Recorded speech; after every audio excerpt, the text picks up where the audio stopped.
আমি বৃষ্টির মা। আমি জানি আপনি বৃষ্টির মা। দেখেন, একটু আগে আমার বৃষ্টির সাথে ব্রেকআপ হয়ে গেছে। যদি ব্রেকআপ না হতো তাহলে আমি আপনাকে জিজ্ঞেস করতাম, আন্টি কেমন আছেন, চা খাবেন নাকি নাস্তা খাবেন। আচ্ছা, তোর চায়ে খেতে পড়ি। আমার হাজবেন্ড কোথায়? বৃষ্টির বাবা কোথায়? বৃষ্টির বাবা কোথায় সেটা আমি কিভাবে বলবো? আমার আব্বা বৃষ্টির বাবাকে এমন ভাবে বক্সিং মারতে মারতে বাইরে নিয়ে গেছে, সে কি বাইচে আছে না মরে গেছে সেটা কেউ বলতে পারবে না। যদি বেঁচে থাকেও তাহলে হসপিটালে আছে।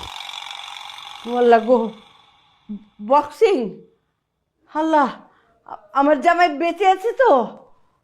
আমার জানি কেমন লাগছে। আমাকে পানি দাও, আমার মাথা ঘুরছে, পানি দাও, পানি পানি। আল্লাহ, পানি দাও, পানি।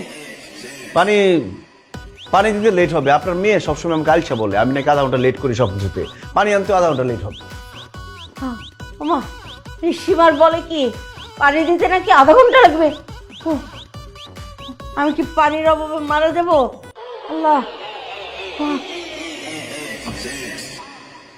আন্টি, আন্টি, আপনি কি সত্যি সত্যি মারা গেছেন?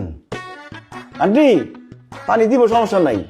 আন্টি, আমি বাইরে ছিলাম, তুমি এনে কেন? ও উনি হচ্ছেন ওই বৃষ্টির মা। বৃষ্টির বাবাকে খুঁজতে আসছে। উনি যখন